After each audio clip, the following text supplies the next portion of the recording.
ಎಲ್ಲ ವಿದ್ಯಾರ್ಥಿಗಳಿಗೂ ನಮಸ್ಕಾರ. ಇವತ್ತಿನ ಒಂದು ಕ್ಲಾಸಲ್ಲಿ ನಾವು ಸಮಾಜ ವಿಜ್ಞಾನದ ಒಂದು ಇಂಪಾರ್ಟೆಂಟ್ ಆದಂಥ ಪಾಠವನ್ನು ಕಲಿಯೋಣ. ಈಗಾಗಲೇ ಒಂದು ಹಿಂದಿನ ವಿಡಿಯೋಲಿ SSLC ಸಮಾಜ ವಿಜ್ಞಾನದಲ್ಲಿ ಬರ್ತಕ್ಕಂಥ ಭಾರತದ ಒಂದು ಸ್ವಾತಂತ್ರ್ಯ ಚಳವಳಿ ಬಗ್ಗೆ ನಾವು ಕಲ್ತ್ಕೊಂಡಿದ್ವಿ, ಹೌದಾ? ಭಾರತ ಸ್ವಾತಂತ್ರ್ಯ ಚಳವಳಿ ಬರ್ತಕ್ಕಂಥ ಕ್ರಾಂತಿಕಾರಿಗಳು, ಮಂದಗಾಮಿಗಳು ಆ ಒಂದು ಪಾಠವನ್ನು ಕಂಪ್ಲೀಟಾಗಿ ಓದ್ಕೊಂಡಿದ್ವಿ. ಆ ಪಾಠದ ವಿಡಿಯೋನ ನೋಡ್ಬೇಕಂದ್ರೆ ಲಿಂಕನ್ನು ಕಾಮೆಂಟ್ ಬಾಕ್ಸಲ್ಲಿ ಮತ್ತು ಡಿಸ್ಕ್ರಿಪ್ಷನ್ ಬಾಕ್ಸಲ್ಲಿ ಕೊಟ್ಟಿರ್ತೀನಿ, ನೋಡ್ಬೋದು. ಇವತ್ತು ನಾವು ಕಲಿತಿರೋದು ಪಾಠ ಯಾವುದಂದರೆ ಭಾರತದ ಪ್ರಥಮ ಸ್ವಾತಂತ್ರ್ಯ ಸಂಗ್ರಾಮ 1857 ಅಂತ ಹೇಳ್ತೀವಿ. ನಿಮ್ಮ ಸಮಾಜ ವಿಜ್ಞಾನದಲ್ಲಿ SSLC ಮಕ್ಕಳಿಗೆ ಹಾಗೂ ಎಲ್ಲ ಒಂದು ಕಾಂಪಿಟೇಟಿವ್ ಎಕ್ಸಾಮ್ಗಳಿಗೆ ಕೂಡ ಇದು ತುಂಬಾ ಹೆಲ್ಪ್ ಆಗ್ತಕ್ಕಂಥ ಒಂದು ವಿಡಿಯೋ ಇದೆ. ವಿಡಿಯೋವನ್ನು ಕೊನೆವರೆಗೂ ನೋಡಿ. ಭಾರತದ ಪ್ರಥಮ ಸ್ವಾತಂತ್ರ್ಯ ಸಂಗ್ರಾಮ ಅಂತ ನಾವು 1857 ದಂಗೆಯನ್ನು ಹೇಳ್ತಿದ್ದೀವಿ, ಹೌದಾ? ಯಾಕೆ ಈ ಒಂದು ಸ್ವಾತಂತ್ರ್ಯ ಸಂಗ್ರಾಮ ಆಯಿತು, ಯಾಕೆ ಇದಕ್ಕೆ ಈ ಥರ ಹೆಸರನ್ನು ಕೊಟ್ಟರು, ಇತಿಹಾಸದಲ್ಲಿ ಇದಕ್ಕೆ ಒಂದು ಪ್ರಾಮುಖ್ಯತೆ ಏನಿದೆ, ಈ ಒಂದು ಸ್ವಾತಂತ್ರ್ಯ ಸಂಗ್ರಾಮಕ್ಕೆ ಕಾರಣಗಳೇನು ಮತ್ತು ಅದರ ಪರಿಣಾಮಗಳೇನು ಅಂತಕ್ಕಂಥದ್ದನ್ನು ಈಗ ನಾವು ವಿವರವಾಗಿ ನೋಡೋಣ. ಮೊದಲನೇದಾಗಿ ನೋಡ್ತೀವಿ ಬ್ರಿಟಿಷ್ ಸಾಮ್ರಾಜ್ಯದ ಅಧಿಕಾರದ ವಿಸ್ತರಣೆ. ಅಂದರೆ ಇಲ್ಲಿರ್ತಕ್ಕಂಥ ರೀಸನ್ಗಳು, ಬ್ರಿಟಿಷರು ಏನು ಮಾಡ್ತಿದ್ರು, ತಮ್ಮ ಅಧಿಕಾರವನ್ನು ಸಂಪೂರ್ಣವಾಗಿ ಸಾಧಿಸುವ ಸಲುವಾಗಿ, ತಮ್ಮ ಅಧಿಕಾರವನ್ನು ವಿಸ್ತರಣೆ ಮಾಡೋ ಸಲುವಾಗಿ ಹಲವಾರು ಕ್ರಮಗಳನ್ನು ಕೈಗೊಳ್ತಾರೆ. ಆ ಒಂದು ಕ್ರಮ ಕೂಡ ಒಂದು ಭಾರತ ಸ್ವಾತಂತ್ರ್ಯ ಸಂಗ್ರಾಮಕ್ಕೆ ಕಾರಣ ಆಗ್ತದೆ. ಸೆಕೆಂಡ್ ರೀಸನ್ ನೋಡಿದಾಗ ಸಹಾಯಕ ಸೈನ್ಯ ಪದ್ಧತಿ. ಲಾರ್ಡ್ ವೆಲ್ಲೆಸ್ಲಿ ತಂದಂಥ ಸಹಾಯಕ ಸೈನ್ಯ ಪದ್ಧತಿಯಿಂದ ಕೂಡ ಸ್ವಾತಂತ್ರ್ಯ ಸಂಗ್ರಾಮಕ್ಕೆ ಒಂದು ಪ್ರಮುಖವಾದ ಕಾರಣ ಅಂತ ಹೇಳ್ಬೋದು. ಆಮೇಲೆ ದತ್ತು ಮಕ್ಕಳಿಗೆ ಹಕ್ಕಿಲ್ಲ, ಲಾರ್ಡ್ ಡಾಲ್ ಹೌಸಿ ಅವರು ತಂದಂಥ ದತ್ತು ಮಕ್ಕಳಿಗೆ ಹಕ್ಕಿಲ್ಲ ಅಂತಕ್ಕಂಥ ಒಂದು ಕಾಯ್ದೆ ಕೂಡ ಈ ಒಂದು ಸಂಗ್ರಾಮಕ್ಕೆ ಪ್ರೋತ್ಸಾಹ ಕೊಡ್ತು ಅಂತ ಹೇಳ್ಬೋದು. ಇನ್ನು ಭಾರತೀಯರ ಅಸಮಾಧಾನಗೊಂಡರು. ಈ ಮೂರು ರೀಸನ್ಗಳಿಂದ ಏನಾಗ್ತದೆ, ಭಾರತೀಯರಿಗೆ ತುಂಬ ನೋವಾಗುತ್ತೆ. ಬ್ರಿಟಿಷರು ಈ ಥರ ಮಾಡ್ತಾ ಇದ್ದಾರೆ, ನಾವು ದಂಗೆ ಹೇಳ್ಬೇಕು, ನಮಗೂ ಕೂಡ ಸ್ವಾತಂತ್ರ್ಯ ಬೇಕು ಅಂತಕ್ಕಂಥ ಒಂದು ಮನಸ್ಸಿನಲ್ಲಿ ಆ ಒಂದು ಭಾವನೆ ಬರುತ್ತೆ. ಆವಾಗಿನಿಂದ ಈ ಒಂದು ಭಾರತ ಸ್ವಾತಂತ್ರ್ಯ ಸಂಗ್ರಾಮದ ಒಂದು ಕನಸು ಅಲ್ಲಿ ಪ್ರಯತ್ನಗಳು ಪ್ರಾರಂಭ ಆಗುತ್ತೆ. 1857ರಲ್ಲಿ ಅಸಮಾಧಾನ ಮಹಾಪ್ರತಿಭಟನೆ ಸ್ಫೋಟಗೊಂಡಿತ್ತು. ಈ ಎಲ್ಲ ಒಂದು ಬ್ರಿಟಿಷರ ಆಳ್ವಿಕೆಯಿಂದ, ಅಂದರೆ ಅದು ಸಾಮ್ರಾಜ್ಯ ವಿಸ್ತರಣೆ ಆಗಿರ್ಬೋದು, ಸಹಾಯಕ ಸೈನ್ಯ ಪದ್ಧತಿ ಆಗಿರ್ಬೋದು, ದತ್ತು ಮಕ್ಕಳಿಗೆ ಹಕ್ಕಿಲ್ಲ, ಈ ಎಲ್ಲ ಒಂದು ಕಾರಣಗಳಿಂದ ಏನಾಗುತ್ತೆ, ಜನ ಒಂದು ಪ್ರತಿಭಟನೆ ಹಾದಿ ಹಿಡಿತಾರೆ. 1857ರಲ್ಲಿ ಆ ಒಂದು ಪ್ರತಿಭಟನೆ ತುಂಬ ದೊಡ್ಡ ಮಟ್ಟದಲ್ಲಿ ನಡೆಯುತ್ತದೆ. ಭಾರತೀಯ ಇತಿಹಾಸಕಾರರು ಈ ಒಂದು ಸಂಗ್ರಾಮವನ್ನು, ಅಂದರೆ 1857ರಲ್ಲಿ ಭಾರತೀಯರು ಮಾಡಿದಂಥ ಈ ಒಂದು ಹೋರಾಟವನ್ನು ಭಾರತೀಯ ಇತಿಹಾಸಕಾರ ಅದಕ್ಕೆ ಏನು ಕರೀತಾರೆ, ಭಾರತದ ಪ್ರಥಮ ಸ್ವಾತಂತ್ರ್ಯ ಸಂಗ್ರಾಮ ಅಂತ ಕರೀತಾರೆ. ಬಟ್ ಇಂಗ್ಲಿಷ್ ಇತಿಹಾಸಕಾರರು ಅದನ್ನು ಸಿಪಾಯಿ ದಂಗೆ ಅಂತ ಕರೀತಾರೆ. ನೋಡಿ, ಈ ಎರಡರ ಒಂದು ವ್ಯಾಖ್ಯಾನದ ಮಧ್ಯೆ ಸ್ವಲ್ಪ ವ್ಯತ್ಯಾಸವನ್ನು ಕಾಣಬಹುದು. ಭಾರತೀಯ ಇತಿಹಾಸಕಾರ ಪ್ರಕಾರ ಇದು ಏನಂದರೆ ಭಾರತ ಪ್ರಥಮ ಸ್ವಾತಂತ್ರ್ಯ ಸಂಗ್ರಾಮ ಅಂದರೆ ಎಲ್ಲ ಭಾರತೀಯರು ಕೂಡ್ಕೊಂಡು ಮಾಡಿದಂಥ ಒಂದು ಹೋರಾಟ ಅಂತ, ಅದು ನಮ್ಮ ಪ್ರಥಮವಾದಂಥ ಒಂದು ಸ್ವಾತಂತ್ರ್ಯದ ಹೋರಾಟ ಅಂತ ಭಾರತೀಯ ಇತಿಹಾಸಕಾರರು ಹೇಳಿದ್ರು. ಬಟ್ ಇಂಗ್ಲಿಷ್ ಇತಿಹಾಸಕಾರ ಏನು ಹೇಳ್ತಾರೆ, ಅದು ಭಾರತೀಯರ ಸಂಗ್ರಾಮ ಅಲ್ಲ, ಕೇವಲ ಸಿಪಾಯಿಗಳು ಮಾಡಿದಂಥ, ಸೋಲ್ಜರ್ಸ್ಗಳು ಮಾಡಿದಂಥ ಒಂದು ಹೋರಾಟ ಇದೆ. ಅದಕ್ಕಾಗಿ ಸಿಪಾಯಿ ದಂಗೆ ಅಂತ ಕೂಡ ಅವರು ಕರೀತಾರೆ, ವ್ಯಾಖ್ಯಾನಿಸ್ತಾರೆ. ಈಗ ನಾವು ಈ ಒಂದು ಸಂಗ್ರಾಮಕ್ಕೆ, ಅಂದರೆ 1857ರ ಒಂದು ಸಂಗ್ರಾಮಕ್ಕೆ ಕಾರಣವಾದ ಅಂಶಗಳನ್ನು ನೀವಿಲ್ಲಿ ನೋಡ್ಬೋದು. ಒಂದು ರಾಜಕೀಯ ಕಾರಣಗಳು, ಆರ್ಥಿಕ ಕಾರಣಗಳು, ಆಡಳಿತಾತ್ಮಕ ಕಾರಣಗಳು, ಸೈನಿಕ ಕಾರಣಗಳು, ಇಲ್ಲಿ ಪ್ರಮುಖವಾಗಿ ಈ 4 ಹಂತವನ್ನು ಕಾಣ್ತೀವಿ. ಇದ್ರ ಜೊತೆಗೆ ತತ್ಕ್ಷಣದ ಕಾರಣಗಳು ಅಂತ ಕೂಡ ಬರುತ್ತೆ, 5ನೇ ವಿಷಯ, ಹೌದಾ? ಈ ಒಂದು ಪಾಯಿಂಟ್ಗಳ ಮೇಲೆ ನಿಮಗೆ ಎಕ್ಸಾಮ್ಗಳಲ್ಲಿ 3 ಅಂಕದ ಪ್ರಶ್ನೆಯಾಗಿ ಬರುತ್ತೆ. ಈಗಾಗಲೇ ಡಿಪಾರ್ಟ್ಮೆಂಟ್ನ ಒಂದು ಮಾಡಲ್ ಕ್ವೆಶ್ಚನ್ ಪೇಪರಲ್ಲಿ ಕೊಟ್ಟಿದ್ದರು, ನಮಗೆ 3 ಅಂಕದ ಪ್ರಶ್ನೆಯಾಗಿ ಈ ಪಾಠದಿಂದ ಕೇಳಿದರು. ಯಾವುದು ಕೇಳಿದರು ನಮ್ಮ ಡಿಪಾರ್ಟ್ಮೆಂಟ್ ಮಾಡಲ್ ಕ್ವೆಶ್ಚನ್ ಪೇಪರ್ ಅಂದರೆ 1857ರ ಭಾರತ ಪ್ರಥಮ ಸ್ವಾತಂತ್ರ್ಯ ಸಂಗ್ರಾಮಕ್ಕೆ ಆರ್ಥಿಕ ಕಾರಣಗಳು ಬಗ್ಗೆ ಕೇಳಿದರು. ಅದಕ್ಕಾಗಿ ಇಲ್ಲಿ ನಾವು ರಾಜಕೀಯ ಕಾರಣಗಳು, ಆರ್ಥಿಕ ಕಾರಣಗಳು, ಆಡಳಿತಾತ್ಮಕ ಕಾರಣಗಳು ಮತ್ತು ಸೈನಿಕ ಕಾರಣಗಳ ಬಗ್ಗೆ ನಾವು ಡೀಟೇಲ್ ಆಗಿ ಅಭ್ಯಾಸ ಮಾಡಬೇಕಾಗುತ್ತೆ. ಯಾಕಂದರೆ ಯಾವುದರಲ್ಲಿ ಈ 4ರಲ್ಲಿ ಯಾವುದು ಕೂಡ ಒಂದು ಎಕ್ಸಾಮ್ಗೆ 3 ಅಂಕದ ಪ್ರಶ್ನೆಯಾಗಿ ಬರ್ಬೋದು. ನೋಡೋಣ ನೆಕ್ಸ್ಟ್ ಏನಿದೆ ಅಂತ. ಓಕೆ, ಮುಂದಿನ ಒಂದು ಭಾಗ ನೋಡೋಣ ಈಗ. Yes, here you can C.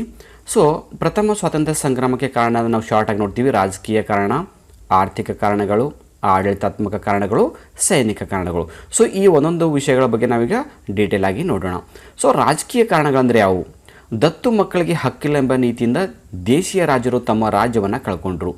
Lord doll ಹೌಸಿ ಏನು ಮಾಡ್ತಾರೆ, ದತ್ತು ಮಕ್ಕಳಿಗೆ ಹಕ್ಕಿಲ್ಲ ಅಂತಕ್ಕಂಥ ಒಂದು ಕಾಯ್ದೆಯನ್ನು ಜಾರಿ ತಂದು ತಮ್ಮ ಒಂದು ವಂಶ ಪಾರಂಪರಿಕವಾಗಿದ್ದಂಥ ಒಂದು ರಾಜರ ಆಳ್ವಿಕೆಯನ್ನು ಕೊನೆಗೊಳಿಸಿ ಆ ಒಂದು ದೇಶೀಯ ಸಂಸ್ಥಾನಗಳನ್ನು ಕಸ್ಕೊಂಡು ಬಿಡ್ತಾನೆ, ತಮ್ಮ ಒಂದು ಸಾಮ್ರಾಜ್ಯಕ್ಕೆ ವಶಪಡಿಸ್ಕೋತಾನೆ.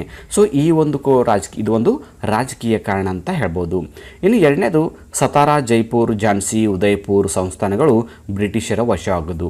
ಅಂದರೆ ಈ ದತ್ತು ಮಕ್ಕಳಿಗೆ ಹಕ್ಕಿಲ್ಲ ಅಂತಕ್ಕಂಥ ನೀತಿಯಿಂದ ಏನಾಗುತ್ತೆ ಅಂದರೆ ಯಾವ ಒಂದು ರಾಜರಿಗೆ ಗಂಡು ಮಕ್ಕಳು ಇರೋದಿಲ್ವೋ ಆತ ತನ್ನ ಒಂದು ಅಧಿಕಾರವನ್ನು ಕಳ್ಕೊಂಡು ಆ ಒಂದು ಸಾಮ್ರಾಜ್ಯ, ಆ ಒಂದು ಸಂಸ್ಥಾನ ಬ್ರಿಟಿಷರು ವಶಪಡಿಸ್ಕೋತಾ ಇದ್ದರು. ಸೊ ಈ ಥರ ಒಂದು ಕಾಯ್ದೆ ಜಾರಿ ತಂದು ಸತಾರ ಆಗಿರ್ಬೋದು, ಜೈಪುರ್, ಝಾನ್ಸಿ, ಉದಯ್ಪುರ್ ಈ ಎಲ್ಲ ಸಂಸ್ಥಾನಗಳನ್ನು ಬ್ರಿಟಿಷರು ವಶಪಡಿಸ್ಕೋತಾರೆ. ಇನ್ನು ಇದು ಡಾಲ್ಹೌಸಿಯು ತಂಜಾವೂರು ಮತ್ತು ಕರ್ನಾಟಕದ ನವಾಬರಾಗಿದ್ದ ರಾಜ ಪದವಿಗಳನ್ನ ರದ್ದುಪಡಿಸ್ತಾನೆ. ಹೌದಾ? ಸೊ ಡಾಲ್ಹೌಸಿ ಮಾಡಿದ ಒಂದು ಕೆಲಸನ ನೋಡಿದ್ವಿ.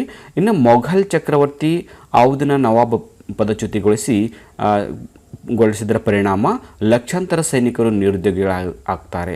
ಸೊ ಇಲ್ಲಿ ಏನಾಗುತ್ತೆ, ಬ್ರಿಟಿಷ್ ಸರ್ಕಾರ ಅವ್ರು ಏನು ಮಾಡ್ತಾರೆ ಅಂದರೆ ಮೊಘಲ್ ಚಕ್ರವರ್ತಿ ಅಂತ ಔದ್ನ ಒಂದು ನವಾಬನಿಗೆ ಏನು ಮಾಡ್ತಾರೆ, ಪದಚ್ಯುತಿಗೊಳಿಸ್ತಾರೆ. ಸೊ ಪದಚ್ಯುತಿಗೊಳಿಸಲಿದ್ದಂಥ ಸೈನಿಕರಿಗೆ ಅಂತಾರೆ ನಿರುದ್ಯೋಗಿಗಳಾಗ್ತಾರೆ, ಯಾವುದೇ ಕೆಲಸ ಅವರಿಗೆ ಇರೋದಿಲ್ಲ. ಸೊ ಇದು 1857 ಪ್ರತಿಭಟನೆಗೆ ಕಾರಣವಾಯಿತು. ಸೊ ಇಷ್ಟು ನಾವು ರೀಸನ್ಗಳನ್ನು ಇಲ್ಲಿ ನಾವು ರಾಜಕೀಯ ಕಾರಣಗಳಲ್ಲಿ ಬರಿಬೋದು. ಒಂದು ದತ್ತು ಮಕ್ಕಳಿಗೆ ಹಕ್ಕಿಲ್ಲ, ಇನ್ನೊಂದು ವಶಪಡಿಸಿಕೊಂಡ ಸಂಸ್ಥಾನಗಳು, ಮತ್ತು ಡಾಲ್ಹೌಸಿ ಈ ರಾಜ ಪದವಿಯನ್ನು ರದ್ದುಪಡಿಸಿದ್ದು, ಆಮೇಲೆ ಔದ್ನ ನವಾಬ್ನ ಒಂದು ಪದಚ್ಯುತಿಗೊಳಿಸಿದ್ದು, ಇಷ್ಟು ರೀಸನ್ಸನ್ನು ಇಲ್ಲಿ ನಾವು ರಾಜಕೀಯ ಕಾರಣದಲ್ಲಿ ಬರಿಬೋದು. ಇನ್ನು ಆರ್ಥಿಕ ಕಾರಣಗಳ ಬಗ್ಗೆ ಬಂದಾಗ, ಸೊ ಆರ್ಥಿಕ ಕಾರಣದಲ್ಲಿ ನಾವು ಯಾವುದು ಬರೀಬೇಕು ನೋಡಿ. ಇಂಗ್ಲೆಂಡ್ನ ಕೈಗಾರಿಕಾ ಕ್ರಾಂತಿ, ದೇಶೀಯ ಕೈಗಾರಿಕೆಗಳ ನಾಶ. ಸೊ ಇದೊಂದು ಪಾಯಿಂಟ್. ಅಂದರೆ ಇಂಗ್ಲೆಂಡಿನ ಆದಂಥ ಒಂದು ಕೈಗಾರಿಕಾ ಕ್ರಾಂತಿಯಿಂದ ಏನಾಗುತ್ತೆ, ಕೈಗಾರಿಕೆಗಳಿಂದ ಉತ್ಪಾದನೆ ಆದಂಥ ವಸ್ತುಗಳು ಭಾರತದಲ್ಲಿ ತಂದು ಮಾರೋದ್ರಿಂದ ದೇಶೀಯ ಕೈಗಾರಿಕೆಗಳು ಅವನತಿ ಹೊಂದ್ತವೆ, ನಾಶ ಹೊಂದ್ತವೆ. ಇನ್ನು ಬಟ್ಟೆ, ಉಣ್ಣೆ ಕೈಗಾರಿಕೆಗಳು ಕೂಡ ಅವನತಿ ಹೊಂದ್ತವೆ. ಸೊ ನೆಕ್ಸ್ಟ್ ನೋಡೋಣ ಏನಿದೆ ಮತ್ತೆ ಆರ್ಥಿಕ ಕಾರಣಗಳನ್ನೇ ನಾವು ಡೀಟೇಲ್ ಆಗಿ ಸ್ಟಡಿ ಮಾಡಬೇಕಾಗುತ್ತೆ. ಯಾಕಂದರೆ ಎಕ್ಸಾಮ್ಗಳಲ್ಲಿ ಇದು ಬರ್ತಕ್ಕಂಥ ಒಂದು ಪಾಸಿಬಿಲಿಟಿ ಇದೆ. ಮತ್ತು ಇಂಗ್ಲೆಂಡಿನೆಲ್ಲ ಆದ ಕೈಗಾರಿಕಾ ಕ್ರಾಂತಿ ಪರಿಣಾಮ ಭಾರತ ಕರಕುಶಲ ಮತ್ತು ದೇಶೀಯ ಕೈಗಾರಿಕೆಗಳು ಕ್ಷೀಣಿಸ್ತವೆ. ಸೊ ಇಂಗ್ಲೆಂಡ್ನಲ್ಲಿ ಕೈಗಾರಿಕಾ ಕ್ರಾಂತಿಯಾಗಿ ಹಲವಾರು ಕೈಗಾರಿಕೆಗಳು ಸ್ಥಾಪನೆ ಆಗುತ್ತೆ. ಸೊ ಅಲ್ಲಿದ್ದು ತಯಾರಾದಂಥ ವಸ್ತುಗಳನ್ನು ಭಾರತದಲ್ಲಿ ತಂದು ಮಾರ್ತಕ್ಕಂಥ ಒಂದು ಪ್ರಯತ್ನಗಳು ಬ್ರಿಟಿಷರು ಮಾಡ್ತಾರೆ. ಇದರಿಂದ ಭಾರತೀಯರು ತಮ್ಮ ಕರಕುಶಲ ವಸ್ತುಗಳು, ತಮ್ಮ ಕೈಯಿಂದ ಮಾಡಿದ ವಸ್ತುಗಳು, ಇನ್ನು ಚಿಕ್ಕ ಪುಟ್ಟ ಒಂದು ಸಣ್ಣ ಪುಟ್ಟ ಕೈಗಾರಿಕೆಗಳು ಏನಾಗುತ್ತೆ, ನಾಶ ಹೊಂದ್ತವೆ. ಇನ್ನು ಎರಡನೇ ವಿಷಯಕ್ಕೆ ಪಾಯಿಂಟಿಗೆ ಬಂದಾಗ, ಭಾರತದಲ್ಲಿದ್ದ ಕರಕುಶಲಗಾರರು ನಿರುದ್ಯೋಗಿಗಳಾಗ್ತಾರೆ. ಸೊ ಬೇರೆ ಒಂದು ಕೈಗಾರಿಕೆ ಕ್ರಾಂತಿಯಿಂದ ಏನಾಗ್ತದೆ, ನಮ್ಮ ಒಂದು ದೇಶವಾಗಿರ್ತಕ್ಕಂಥ ಕರಕುಶಲಗಾರರಿಗೆ ಉದ್ಯೋಗ ಇರೋದಿಲ್ಲ, ಅವರು ನಿರುದ್ಯೋಗಿಗಳಾಗಿ ಪರಿವರ್ತನೆ ಆಗ್ತಾರೆ. ಇನ್ನು ವಿಶೇಷವಾಗಿ ಬಟ್ಟೆ ಮತ್ತು ಉಣ್ಣೆ ಕೈಗಾರಿಕೆಗಳ ಅವನತಿ ಹೊಂದ್ತವೆ. ಸೊ ಸ್ಪೆಷಲಾಗಿ ಇಲ್ಲಿ ಯಾವ ಅವನತಿ ಆದ ಅಂದರೆ ಬಟ್ಟೆ ಮತ್ತು ಉಣ್ಣೆ ಕೈಗಾರಿಕೆಗಳು ನಮ್ಮ ಭಾರತದಲ್ಲಿ ಜಾಸ್ತಿ ಇದ್ದು ಅವುಗಳೆಲ್ಲ ಅವನತಿ ಹೊಂದುತ್ತವೆ. ಸೊ ಭಾರತ ವಸ್ತುಗಳಿಗೆ ದುಬಾರಿ ಸುಂಕವನ್ನು ಹೇರಿದರು. ಅಷ್ಟೇ ಅಲ್ಲದೆ ಭಾರತದ ವಸ್ತುಗಳೇನಿರ್ತವೆ ಅವುಗಳಿಗೆ ಜಾಸ್ತಿ ಒಂದು ಟ್ಯಾಕ್ಸನ್ನು ಹೇಳ್ತಾರೆ. ಇದರಿಂದ ಆ ವಸ್ತುಗಳು ತುಂಬ ದುಬಾರಿ ಆದ್ರಿಂದ ಯಾವ ಜನ ಕೂಡ ಕೊಳ್ಳೋದಿಲ್ಲ. ಈ ಥರದ ಒಂದು ಕುತಂತ್ರಗಳನ್ನು ಬ್ರಿಟಿಷರು ಮಾಡ್ತಾರೆ. ಜಮೀನ್ದಾರಿ ಪದ್ಧತಿಯಿಂದ ಕೃಷಿಕರು ಶೋಷಣೆ ನಡೀತದೆ. ಇನ್ನೇನಾಗ್ತದೆ, ಜಮೀನ್ದಾರಿ ಪದ್ಧತಿಯನ್ನು ಜಾರಿ ತರೋ ಮೂಲಕ ರೈತರಿಗೆ ತುಂಬ ತೊಂದರೆಯನ್ನು ಕೊಡ್ತಾರೆ. ಇದು ಒಂದು ನಾವು ಇಲ್ಲಿ ನೋಡ್ತಾ ಇದ್ದೀವಿ ಒಂದು ಆರ್ಥಿಕ ಕಾರಣಗಳಲ್ಲಿ. ಆಮೇಲೆ ಮತ್ತೆ ಯಾವುದು, ಸರ್ಕಾರ ಮತ್ತು ರೈತರ ಮಧ್ಯೆ ಕಂದಾಯ ವಸೂಲಿ ಮಾಡಲು ತಾಲೂಕುದಾರರಿಗೆ ನೀಡಿದ ಹಕ್ಕುಗಳನ್ನು ಹಿಂಪಡಿತಾರೆ, ಟ್ಯಾಕ್ಸ್ ವಸೂಲು ಮಾಡೋದ್ರ ಬಗ್ಗೆ. ಇನ್ನು ಇನಾಮ ಆಯೋಗ ನೇಮಿಸಿದ ಇನಾಮ್ ಭೂಮಿಯನ್ನು ವಾಪಸ್ ಪಡೆಯಲಾಯಿತು. ಇನಾಮವಾಗಿ ಏನು ಬ್ರಿಟಿಷರ್ ಭೂಮಿಯನ್ನು ಕಟ್ಟಿದ್ರು ಆ ಭೂಮಿಯನ್ನು ಕೂಡ ವಾಪಸ್ ಪಡೆಯಲಾಯಿತು. ಇದರಿಂದಾಗಿ ತೀವ್ರವಾಗಿ ಅವಮಾನ ಮತ್ತು ಆರ್ಥಿಕ ಸಂಕಷ್ಟ ಅನುಭವಿಸಬೇಕಾಯಿತು. ಸೊ ನೋಡಿ, ಆರ್ಥಿಕ ಕಾರಣಗಳು ಸಾಕಷ್ಟಿವೆ. 3 ಅಂಕಕ್ಕೆ ಎಷ್ಟು ಸೂಕ್ತ ಆಗುತ್ತೆ ಅದನ್ನು ಬರಿಬೋದು. ಯಾಕಂದರೆ ಡಿಪಾರ್ಟ್ಮೆಂಟ್ ಮಾಡಲ್ ಕ್ವೆಶ್ಚನ್ ಪೇಪರಲ್ಲಿ ನಮಗೆ ಆರ್ಥಿಕ ಕಾರಣಗಳ ಬಗ್ಗೆ 3 ಅಂಕದ ಪ್ರಶ್ನೆಯಾಗಿ ಕೇಳಿದರು. ಸೊ ಇದು ಎರಡನೇ ಒಂದು ಪಾಯಿಂಟನ್ನು ಮುಗಿಸಿದ್ವಿ. ಈಗ ನಾವು 3ನೇ ಒಂದು ಪಾಯಿಂಟಿಗೆ ಹೋಗ್ತಾ ಇದ್ವಿ, ಅದು ಆಡಳಿತಾತ್ಮಕ ಕಾರಣಗಳು. ಅಂದರೆ 1857 ಪ್ರಥಮ ಸ್ವಾತಂತ್ರ್ಯ ಸಂಗ್ರಾಮ ಆಗಬೇಕಂದ್ರೆ ಆಡಳಿತಾತ್ಮಕವಾಗಿ, ಅಂದರೆ ಅಡ್ಮಿನಿಸ್ಟ್ರೇಟಿವ್ ರೀಸನ್ ಏನು ಅಂತ ಇಲ್ಲಿ ಬರ್ತಾ ಇದೆ. ಸೊ ನೋಡೋಣ ಆಡಳಿತಾತ್ಮಕ ಕಾರಣಗಳು ಏನಿರ್ಬೋದು. ಇಂಗ್ಲೀಷರು ಹೊಸ ನಾಗರಿಕ ಮತ್ತು ಅಪರಾಧ ಕಾಯ್ದೆಗಳನ್ನು ಜಾರಿಗೆ ತರ್ತಾರೆ. ಬ್ರಿಟಿಷರು ತಂದಂಥ ಹೊಸ ಕಾಯ್ದೆಗಳು ಕೂಡ ಜನರಿಗೆ ತೊಂದರೆ ಕೊಡ್ತವೆ. ಇನ್ನು ಕಾನೂನಿಲ್ಲದ ಪಕ್ಷಪಾತ ಮತ್ತು ಭಾರತೀಯರಿಗೆ ಪ್ರತ್ಯೇಕ ನಿಯಮಗಳನ್ನು ಅನ್ವಯಿಸಲಾಗುತ್ತಿದ್ದವು. ಅಂದರೆ ಭಾರತೀಯರಿಗೆ ಒಂದು ಕಾನೂನು ಮತ್ತು ಬ್ರಿಟಿಷರಿಗೆ ಒಂದು ರೀತಿಯ ಒಂದು ನ್ಯಾಯವನ್ನು ಕೊಡ್ತಾಯಿದ್ರು. ಇಲ್ಲಿ ಈ ಒಂದು ನ್ಯಾಯವನ್ನು ಕೊಡುವಲ್ಲಿ ಭೇದ ಭಾವವನ್ನು ಆಗ್ತಾಯಿತ್ತು. ಇದು ಕೂಡ ಒಂದು ಆಡಳಿತಾತ್ಮಕ ಕಾರಣ ಅಂತ ಹೇಳ್ತೀವಿ. ಇನ್ನೂ ಆಡಳಿತಾತ್ಮಕ ಕಾರಣಗಳನ್ನು ನಾವು ನೋಡ್ಬೋದು. ಸೊ ನೆಕ್ಸ್ಟ್ ನೋಡೋಣ, ಆಂಗ್ಲ ಭಾಷೆಯ ನ್ಯಾಯಾಲಯದ ಭಾಷೆಯಾಗಿತ್ತು. ಇನ್ನು ಆ ಬ್ರಿಟಿಷರ ಒಂದು ನ್ಯಾಯಾಲಯದಲ್ಲಿ ಎಲ್ಲ ಒಂದು ವಾದ ವಿವಾದಗಳನ್ನು ಇಂಗ್ಲೀಷ್ನಲ್ಲೇ ಮಾಡ್ತಿದ್ರು. ಆ ನ್ಯಾಯಾಲಯದ ಆಡಳಿತ ಭಾಷೆ ಇಂಗ್ಲೀಷ್ ಆಗಿತ್ತು. ಹೀಗಾಗಿ ಇದು ಕೂಡ ಜನರಿಗೆ ತುಂಬಾ ತೊಂದರೆ ಆಗುತ್ತೆ. ಇನ್ನು ಇಂಗ್ಲೀಷ್ ನ್ಯಾಯಾಧೀಶರ ಬಹುತೇಕವಾಗಿ ಇಂಗ್ಲೀಷರ ಪರವಾಗಿ ನ್ಯಾಯದಾನ ಮಾಡ್ತಾಯಿದ್ರು. ಇನ್ನು ಇಂಗ್ಲೀಷಿನ ನ್ಯಾಯಾಧೀಶರು ಏನಿದ್ರು ಬ್ರಿಟಿಷರು, ಆ ಒಂದು ನ್ಯಾಯಾಧೀಶರು ಆದಷ್ಟು ಬ್ರಿಟಿಷರ ಪರವಾಗಿ ನ್ಯಾಯವನ್ನು ಕೊಡ್ತಿದ್ರು. ಭಾರತೀಯರಿಗೆ ತುಂಬ ಅನ್ಯಾಯಗಳನ್ನು ಮಾಡ್ತಾಯಿದ್ರು. ಇನ್ನು ಹೊಸ ಕಾನೂನು ಆಶಯಗಳು ಜನರಿಗೆ ಅರಿವಾಗಲಿಲ್ಲ. ಹೊಸ ಕಾನೂನುಗಳನ್ನು ಬ್ರಿಟಿಷರು ಯಾವ ಒಂದು ಉದ್ದೇಶಕ್ಕಾಗಿ ಜಾರಿಗೆ ತಂದರು ಅಂತಕ್ಕಂಥ ಒಂದು ಪರಿಕಲ್ಪನೆ ಭಾರತೀಯರಿಗೆ ಅರ್ಥ ಆಗಲಿಲ್ಲ. ಸೊ ಇವೆಲ್ಲ ಕಾರಣಗಳಿಂದ ಒಂದು ಆಡಳಿತಾತ್ಮಕ ಕಾರಣಗಳಿಂದ 1857 ದಂಗೆಗೆ ಇದು ಕೂಡ ಒಂದು ಕಾರಣ ಆಯಿತು ಅಂತ ನಾವು ಅರ್ಥ ಮಾಡ್ಕೋಬೋದು. ಸೊ ಆಮೇಲೆ ನಾವು ಹೋಗ್ತಾ ಇದ್ವಿ ಈಗ ಸೈನಿಕ ಕಾರಣಗಳು.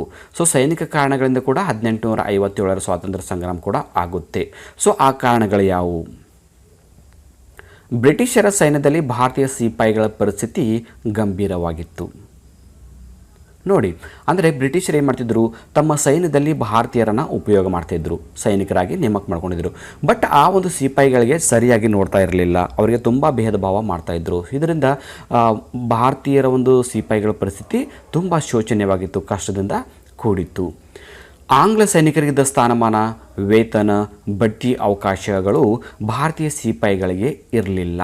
ಅಂದರೆ ಬ್ರಿಟಿಷರ ಒಂದು ಸೈನಿಕರಿಗೆ ಮತ್ತು ಭಾರತೀಯ ಸೈನಿಕರಿಗೆ ವ್ಯತ್ಯಾಸಗಳಿದ್ದವು. ಅವರಿಗೆ ಸ್ಥಾನಮಾನ, ಹುದ್ದೆಗಳಾಗಿರ್ಬೋದು, ಅವರಿಗೆ ಕೊಡ್ತಕ್ಕಂಥ ಒಂದು ಪೇಮೆಂಟ್ ಆಗಿರ್ಬೋದು, ಅವರಿಗೆ ಪ್ರಮೋಷನ್ ಆಗಿರ್ಬೋದು, ಈ ಎಲ್ಲಗಳಲ್ಲಿ ಕೂಡ ಭೇದ ಭಾವ ಮಾಡ್ತಿದ್ದು. ಬ್ರಿಟಿಷ್ ಸೈನಿಕರಿಗೆ ಹೆಚ್ಚಿಗೆ ಒಂದು ಪೇಮೆಂಟ್ ಕೊಟ್ಟರೆ ಭಾರತೀಯ ಸೈನಿಕರಿಗೆ ಪೇಮೆಂಟ್ ಕಡಿಮೆ ಕೊಡ್ತಾಯಿದ್ರು.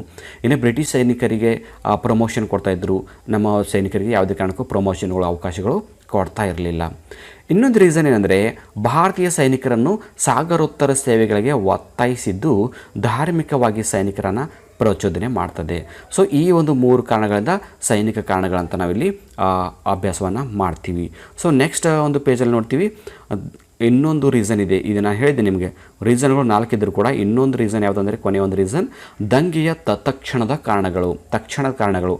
ಅಂದರೆ ಈ 1857 ದಂಗೆ ಸ್ಟಾರ್ಟ್ ಆಗೋಕ್ಕೆ ಒಂದು ತಕ್ಷಣದ ರೀಸನ್ ಏನಾಗಿತ್ತು, ಯಾಕೆ ಸ್ಪೀಡಾಗಿ ದಂಗೆಯನ್ನು ಪ್ರಾರಂಭ ಮಾಡಬೇಕಾಯಿತು ಅಂತ. ಸೊ ಆ ಒಂದು ರೀಸನ್ಗೆ ಬಂದಾಗ ನೋಡೋಣ ಏನಿದೆ. ಇಂಗ್ಲಿಷ್ ಸೈನ್ಯದಲ್ಲಿದ್ದ ಭಾರತೀಯ ಸಿಪಾಯಿಗಳು ತಾವುಗಳು ಒಂದಾಗಿ ಹೋರಾಡಿದರೆ ಇಂಗ್ಲಿಷರನ್ನು ಭಾರತದಿಂದ ಓಡಿಸಬಹುದು ಎಂಬ ಆತ್ಮವಿಶ್ವಾಸವನ್ನು ಹೊಂದಿದ್ದರು. ಸೊ ಭಾರತೀಯ ಸೈನಿಕರಿದ್ದಂಥ ಒಂದು ಬ್ರಿಟಿಷರ ಸೈನ್ಯದಲ್ಲಿಂಥ ಭಾರತೀಯರಿಗೆ ಒಂದು ಏನು ಪಾಸಿಟಿವ್ ಇತ್ತಂದರೆ, ನಾವೆಲ್ಲರೂ ಒಗ್ಗೂಡಿದರೆ ಆ ಒಂದು ಆತ್ಮವಿಶ್ವಾಸದಿಂದ ಬ್ರಿಟಿಷರನ್ನು ಓಡಿಸ್ಬೋದು ಅಂತಕ್ಕಂಥ ಒಂದು ಪಾಸಿಟಿವ್ನೆಸ್ ನಮ್ಮ ಭಾರತೀಯ ಸೈನಿಕರಲ್ಲಿತ್ತು. ಸೊ ಅದು ಕೂಡ ದಂಗೆಗೆ ತಕ್ಷಣದ ಕಾರಣ ಆಯಿತು. ಇನ್ನು ಎರಡನೇ ರೀಸನ್ ಏನಂದರೆ, ಈ ಸನ್ನಿವೇಶದಲ್ಲಿ ಸೈನಿಕರಿಗೆ ರಾಯಲ್ ಎನ್ಫೀಲ್ಡ್ ಎಂಬ ನವೀನ ಬಂದೂಕುಗಳನ್ನು ನೀಡಿದರು. ಇದು ಕೂಡ ಒಂದು ಕಾರಣ. ನಮ್ಮ ಸೈನಿಕರಿಗೆ ಹೋರಾಟ ಮಾಡೋ ಸಲುವಾಗಿ ರಾಯಲ್ ಎನ್ಫೀಲ್ಡ್ ಅಂತಕ್ಕಂಥ ಬಂದೂಕುಗಳನ್ನು ಕೊಡ್ತಾರೆ. ಸೊ ಆ ಬಂದೂಕುಗಳಿಗೆ ಏನಾಗುತ್ತೆ ಅಂತಕ್ಕಂಥದ್ದು ಮುಂದೆ ನಾನು ಎಕ್ಸ್ಪ್ಲೇನ್ ಮಾಡ್ತೀನಿ. ಬಂದೂಕುಗಳಿಗೆ ಉಪಯೋಗಿಸುತ್ತಿದ್ದ ತುಪಾಕಿಗಳಿಗೆ ಹಂದಿ ಮತ್ತು ಹಸುವಿನ ಕೊಬ್ಬನ್ನು ಸವರಿದಾರೆಂಬ ವದಂತಿ ಹಬ್ಬಿತ್ತು.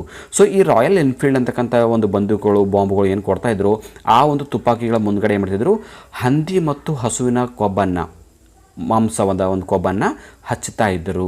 ಸೊ ಏನು ಮಾಡ್ತಿದ್ದೆ ಅಂದರೆ, ಹಿಂದೂಗಳಿಗೆ ಹಸು ಪವಿತ್ರವಾಗಿತ್ತು, ಮುಸ್ಲಿಮರಿಗೆ ಹಂದಿ ನಿಷೇಧವಾಗಿತ್ತು. ಇಲ್ಲಿ ನೋಡ್ತಾ ಇದ್ವಿ ಏನಾಗುತ್ತೆ, ಈ ಒಂದು ತುಪಾಕಿಗಳು ಏನು ಬಂದೂಕುಗಳಿಗೆ ಮತ್ತು ಬಾಂಬ್ಗಳಿಗೆ, ತುಪಾಕಿಗಳಿಗೆ ಏನು ಹಂದಿ ಮತ್ತು ಹಸುವಿನ ಮಾಂಸದ ಕೊಬ್ಬನ್ನು ಹಚ್ತಾ ಇದ್ರೋ, ಅದು ಹಲ್ಲಿನಿಂದ ಕಚ್ಚಿ ಅವರು ಬಾಂಬನ್ನು ಎಸಿಬೇಕಾಗಿತ್ತು ಸೈನಿಕರು. ಬಟ್ ಇಲ್ಲಿ ಏನಾಗುತ್ತೆ ಅಂದರೆ, ಹಿಂದೂಗಳಿಗೆ ಹಸು ಅಂದರೆ ಪವಿತ್ರವಾಗಿತ್ತು, ಹೀಗಾಗಿ ಅವರು ಹಸುವಿನ ಕೊಬ್ಬನ್ನು ಬಾಯಿಂದ ಕಚ್ಚಿ ಆ ಬಂದೂಕುಗಳನ್ನು ಯೂಸ್ ಮಾಡ್ತಾ ಇರಲಿಲ್ಲ.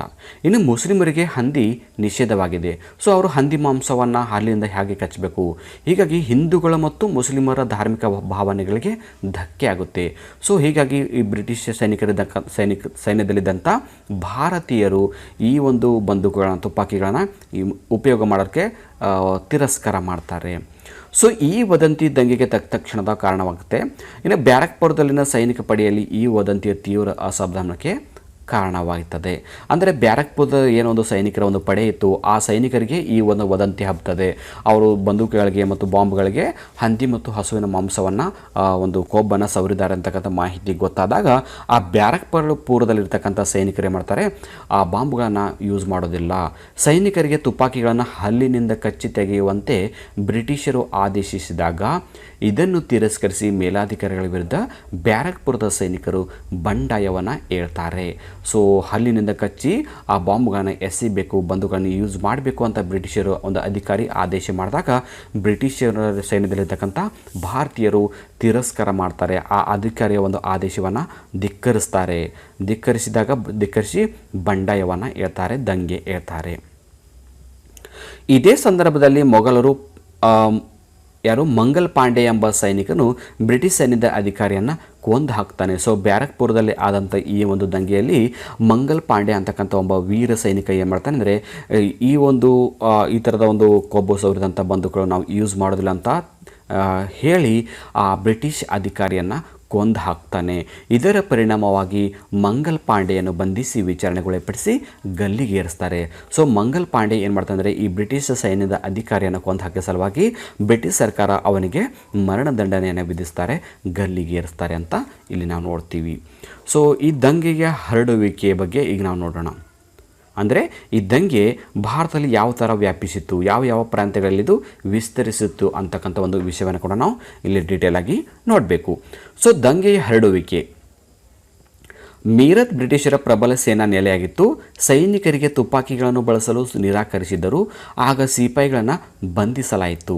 ಈಗಾಗಲೇ ಮೀರತ್ನಲ್ಲಿ ಕೂಡ ಭಾರತೀಯ ಸೈನಿಕರು ದಂಗೆ ಹೇಳ್ತಾರೆ, ನಾವು ಯಾವುದೇ ಕಾರಣಕ್ಕೂ ಹಂದಿ ಮತ್ತು ಹಸುವಿನ ಮಾಂಸವನ್ನು ಅಥವಾ ಕೊಬ್ಬನ್ನು ಸವರಿದಂಥ ನಾವು ಬಾಂಬ್ಗಳನ್ನು ಯೂಸ್ ಮಾಡೋದಿಲ್ಲ ಅಂದಾಗ ಆ ಮೀರತ್ನಲ್ಲಿ ಬ್ರಿಟಿಷರ ಸೈನ್ಯದ ಒಂದು ಪ್ರಬಲ ಸೇನಾ ನೆಲೆ ಇರುತ್ತೆ. ಸೊ ಅಲ್ಲಿ ಏನು ಮಾಡ್ತಾರೆ ಅಂದರೆ ಈ ಭಾರತೀಯ ಒಂದು ಸೈನಿಕರನ್ನು ಬಂಧಿಸ್ತಾರೆ. ಇನ್ನು ಸೈನಿಕರು ಸೆರೆಮನೆಗೆ ನುಗ್ಗಿ ಈಗಾಗಲೇ ಬಂಧಿತರಾಗಿದ್ದ ಭಾರತೀಯ ಸಿಪಾಯಿಗಳನ್ನ ಬಿಡುಗಡೆಗೊಳಿಸಿದರು. ಸೊ ಆ ಒಂದು ಭಾರತೀಯರ ಸೈನಿಕರನ್ನು ಅರೆಸ್ಟ್ ಮಾಡಿ ಜೈಲಿನಲ್ಲಿಟ್ಟಾಗ ಆ ಒಳಗಡೆ ಈಗಾಗಲೇ ಅರೆಸ್ಟ್ ಆದಂಥ ಭಾರತೀಯ ಸೈನಿಕರನ್ನು ಮತ್ತು ಈ ಸೈನಿಕರು ಎಲ್ಲ ಕೂಡ ಏನು ಮಾಡ್ತಾರೆ, ಬಿಡುಗಡೆಗೊಂಡು ಯುದ್ಧಕ್ಕೆ ರೆಡಿ ಆಗ್ತಾರೆ. ಇದು ಸ್ವಾತಂತ್ರ್ಯ ಸಂಗ್ರಾಮದ ಬೀಜಾಂಕುರಕ್ಕೆ ನಾಂದಿಯಾಯಿತು. ಇದು ಒಂದು ಪ್ರಮುಖವಾದ ರೀಸನ್ ಅಂತ ಇಲ್ಲಿ ನಾವು ಹೇಳ್ಬೋದು. ನಂತರ ಸೈನಿಕರು ಗುಂಪು ಮೀರತ್ನಿಂದ ದೆಹಲಿಗೆ ತಲುಪುತ್ತೆ. ಸೊ ಈ ಮೀರತ್ನಲ್ಲಿದ್ದಂಥ ಈ ದಂಗೆ ಇದ್ದಂಥ ಭಾರತೀಯ ಬ್ರಿಟಿಷರು ಮಾಡ್ತಾರೆ, ಹಾಗೆ ಹೋರಾಟವನ್ನು ಮಾಡ್ತಾ ದೆಹಲಿಗೆ ತಲುಪ್ತಾರೆ. ಕೆಂಪು ಕೋಟೆಗೆ ನುಗ್ಗಿ ಮೊಘಲರ ದೊರೆ 2ನೇ ಬಹದ್ದೂರ್ ಶಾನನ್ನು ಭಾರತ ಚಕ್ರವರ್ತಿ ಎಂದು ಘೋಷಿಸ್ತಾರೆ. ಸೊ ಈ ಮೀರತ್ನಲ್ಲಿ ಇದ್ದಂಥ ಭಾರತೀಯ ಸೈನಿಕರು ಏನು ಮಾಡ್ತಾರೆ, ಈ ದಂಗೆಯನ್ನು ಸ್ಟಾರ್ಟ್ ಮಾಡಬೇಕು ಮತ್ತು ಎಲ್ಲರೂ ಒಂದು ಹೋರಾಟವನ್ನು ಒಗ್ಗೂಟಿ ಮಾಡಬೇಕು ಅಂತ ಈ ಮೀರತ್ನಿಂದ ಹೊರಟು ದೆಹಲಿಗೆ ತಲುಪ್ತಾರೆ. ಅಲ್ಲಿ ದೆಹಲಿಯಲ್ಲಿರ್ತಕ್ಕಂಥ ಮೊಘಲರ ದೊರೆ ಯಾರಿರ್ತಾರೆ ಅಂದರೆ 2ನೇ ಬಹದ್ದೂರ್ ಶಾ ಇರ್ತಾನೆ. ಸೊ ಆ 2ನೇ ಬಹದ್ದೂರ್ ಶಾನನ್ನು ಭಾರತದ ಚಕ್ರವರ್ತಿ ಅಂತ ಘೋಷಣೆ ಮಾಡಿ ಅವನನ್ನು ಈ ಹೋರಾಟದ ಪ್ರಮುಖ ನಾಯಕನನ್ನಾಗಿ ನೇಮಕ ಮಾಡ್ತಾರೆ. ಅಂದರೆ ಈಗ 1857ರ ಒಂದು ಸ್ವಾತಂತ್ರ್ಯ ಸಂಗ್ರಾಮ 2ನೇ ಬಹದ್ದೂರ್ ಶಾನ ಒಂದು ನೇತೃತ್ವದಲ್ಲಿ ನಡೆಯುತ್ತೆ. ಸೊ ಹಲವಾರು ಪ್ರತಿಭಟನಾ ನಿರತ ಸಿಪಾಯಿಗಳು ದೆಹಲಿಗೆ ತಲುಪಿದರು. ಇದರಿಂದಾಗಿ ಪ್ರತಿಭಟನೆಯ ತೀವ್ರ ಸ್ವರೂಪ ತಾಳುತ್ತೆ. ಸೊ ಭಾರತದಲ್ಲಿರ್ತಕ್ಕಂಥ ಎಲ್ಲ ಸೈನಿಕರು ಏನು ಮಾಡ್ತಾರೆ, ದೆಹಲಿಗೆ ಹೋಗ್ತಾರೆ, ಅಲ್ಲಿಂದ ದಂಗೆಯನ್ನು ಪ್ರಾರಂಭ ಮಾಡ್ತಾರೆ. ಇದರಿಂದ ಈ ಒಂದು 1857ರ ಸ್ವಾತಂತ್ರ್ಯ ಸಂಗ್ರಾಮ ತುಂಬ ಒಂದು ತೀವ್ರವಾದ ಸ್ವರೂಪ ತಾಳುತ್ತೆ. ಸೊ ದೆಹಲಿ, ಕಾನ್ಪುರ್ ಮತ್ತು ಝಾನ್ಸಿಗಳಲ್ಲಿ ಕೂಡ ಹರಡುತ್ತೆ. ಅಂದರೆ ಈ ದಂಗೆ ಕೇವಲ ಮೀರತ್ ಆಗಿರ್ಬೋದು, ದೆಹಲಿ ಆಗಿರ್ಬೋದು, ಸೂರತ್ ಅಷ್ಟೇ ಅಲ್ಲದೆ ಕಾನ್ಪುರ್ ಮತ್ತು ಝಾನ್ಸಿಗಳು ಕೂಡ ಹರಡುತ್ತದೆ. ಇನ್ನು ಕಾನ್ಪುರದಲ್ಲಿ ಯಾರು ಮಾಡ್ತಾರೆ ನೋಡಿ, ಕಾನ್ಪುರದಲ್ಲಿ ನಾನಾ ಸಾಹೇಬನು ಸೇರಿದ್ದನು. ಈತನಿಗೆ ತಾತ್ಯಾ ಟೋಪಿಯ ಸಹಾಯಕನಾಗಿದ್ದನು. ಸೊ ನೋಡಿ, ಕಾನ್ಪುರದಲ್ಲಿ ಕೂಡ ಈ 1857ರ ಸ್ವಾತಂತ್ರ್ಯ ಸಂಗ್ರಾಮ ಒಂದು ದಂಗೆ ಪ್ರಾರಂಭ ಆಗುತ್ತೆ. ಈಗಾಗಲೇ ನಾವು ಎಲ್ಲೆಲ್ಲಿ ಪಸರಿಸುತ್ತೆ, ಈಗ ನಾನು ಹೇಳ್ತಾ ಇದ್ದೀನಲ್ಲ, ಇಲ್ಲಿ ಕಾನ್ಪುರದಲ್ಲಿ ಕೂಡ ಒಂದು ದಂಗೆಯನ್ನು ಪ್ರಾರಂಭ ಮಾಡಿದ್ರು. ಯಾರು? ಅಲ್ಲಿರ್ತಕ್ಕಂಥ ನಾನಾ ಸಾಹೇಬ್. ಸೊ ನಾನಾ ಸಾಹೇಬನಿಗೆ ಸಹಾಯಕನಾಗಿ ತಾತ್ಯಾ ಟೋಪಿ ಕೂಡ ಅವರು ಇದ್ದರು. ಇನ್ನು ಝಾನ್ಸಿಯಲ್ಲಿ ಈ ಒಂದು ಹೋರಾಟವನ್ನು ಯಾರು ಮುನ್ನಡೆಸ್ತಾರೆ ಅಂದರೆ ಲಕ್ಷ್ಮೀಬಾಯಿ. ಯಾರು? ಝಾನ್ಸಿ ರಾಣಿ ಲಕ್ಷ್ಮೀಬಾಯಿ ನಾಯಕತ್ವದ ದಂಗೆ ಉಂಟಾಗುತ್ತೆ ಝಾನ್ಸಿಯಲ್ಲಿ. ಆಮೇಲೆ ಕಾನ್ಪುರದಲ್ಲಿ ಬ್ರಿಟಿಷರ ವಶವಾದ ನಂತರ ತಾತ್ಯಾ ಟೋಪಿಯು ಝಾನ್ಸಿ ರಾಣಿಯ ಸಹಾಯಕ್ಕೆ ಬಂದನು. ಸೊ ಈ ಕಾನ್ಪುರದಲ್ಲಿ ಏನು ಈಗಾಗಲೇ ನಾನಾ ಸಾಹೇಬನು ಸಿಡಿದನು, ಆ ದಂಗೆಯನ್ನು ಹತ್ತಿಕ್ಕೆ ಬ್ರಿಟಿಷರೇ ಮಾಡ್ತಾರೆ, ಕಾನ್ಪುರವನ್ನು ವಶಪಡಿಸ್ಕೋತಾರೆ. ಸೊ ಕಾನ್ಪುರವನ್ನು ವಶಪಡಿಸ್ಕೊಂಡಾಗ ಅಲ್ಲಿ ತಾತ್ಯಾ ಟೋಪಿ ಏನು ಮಾಡ್ತಾನೆ ಅಂದರೆ ಝಾನ್ಸಿಯಲ್ಲಿರ್ತಕ್ಕಂಥ ರಾಣಿ ಲಕ್ಷ್ಮೀಬಾಯಿಯ ಸಹಾಯಕ್ಕೆ ಬಂದು ಅವ್ರ ಜೊತೆ ಹೋರಾಟದಲ್ಲಿ ಭಾಗವಹಿಸ್ತಾನೆ. ಸೊ ನೆಕ್ಸ್ಟ್ ಏನಾಗುತ್ತೆ ಈಗ ನೋಡೋಣ. ಸೊ ಪ್ರತಿಭಟನೆಯು ಲಕ್ನೋದಲ್ಲಿ ಉಂಟಾದರೂ ಅಂತಿಮವಾಗಿ ಬ್ರಿಟಿಷರಿಗೆ ವಶವಾಯಿತು. ನೋಡಿ, ಅಂದರೆ ಪ್ರತಿಭಟನೆ ಲಕ್ನೋದಲ್ಲಿ ಕೂಡ ನಡೆದರೂ ಕೂಡ ಅಲ್ಲಿ ಬ್ರಿಟಿಷರು ಏನಂತಾರೆ, ಅಲ್ಲಿ ಗೆದ್ದು ಬಿಡ್ತಾರೆ. ಸಂಗ್ರಾಮವು ಯಮುನಾ ನದಿಯ ದಕ್ಷಿಣಕ್ಕೆ ಹಬ್ಬುತ್ತೆ. ನೋಡಿ, ಈ ಒಂದು ದಂಗೆ ಯಮುನಾ ನದಿಯ ದಡದವರೆಗೂ ಕೂಡ ದಕ್ಷಿಣ ಭಾಗ ಕೂಡ ಹಬ್ಬಿತ್ತು ಅಂತ ಇಲ್ಲಿ ನಾವು ನೋಡ್ತೀವಿ. ಇದರಿಂದ ಪ್ರಭಾವಿತರಾದ ಝಾನ್ಸಿ ಸಿಪಾಯಿಗಳು ದತ್ತು ಮಕ್ಕಳಿಗೆ ಹಕ್ಕಿಲ್ಲ ಎಂಬ ನೀತಿಯಿಂದ ಕೆರಳಿದ ಲಕ್ಷ್ಮೀಬಾಯಿ ಇಂಗ್ಲಿಷರ ವಿರುದ್ಧ ಯುದ್ಧ ಸಾರ್ತಾಳೆ. ಸೊ ಈಗಾಗಲೇ ದತ್ತು ಮಕ್ಕಳಿಗೆ ಹಕ್ಕಿಲ್ಲ ಅಂತಕ್ಕಂಥ ಒಂದು ಪಾಲಿಸಿ ಮೂಲಕ ಈ ಝಾನ್ಸಿಯನ್ನು ಬ್ರಿಟಿಷರು ವಶಪಡಿಸ್ತಕ್ಕಂಥ ಒಂದು ಪ್ರಯತ್ನವನ್ನು ಏನು ಮಾಡಿದರು. ಸೊ ಅದು ಕೂಡ ಲಕ್ಷ್ಮೀಬಾಯಿಗೆ ಏನಾಗುತ್ತೆ, ಒಂದು ನಾನು ಕೂಡ ಯಾಕೆ ಸುಮ್ಮನೆ ಕೂಡಬೇಕು, ಇಂಥ ಒಂದು ಅವಧಿಯ ಈ 1857 ಒಂದು ಸ್ವಾತಂತ್ರ್ಯಕ್ಕೆ ನಾನು ಕೂಡ ಬೆಂಬಲ ಕೊಡಬೇಕು, ಝಾನ್ಸಿಯಲ್ಲಿ ನನ್ನ ಕೂಡ ಹೋರಾಟವನ್ನು ಮಾಡಬೇಕು ಅಂತ ತನ್ನ ಒಂದು ಆಸೆದಿಂದ ಏನು ಮಾಡ್ತಾಳೆ, ಅವಳು ಕೂಡ ಬ್ರಿಟಿಷರ ವಿರುದ್ಧ ಯುದ್ಧವನ್ನು ಸಾರ್ತಾಳೆ.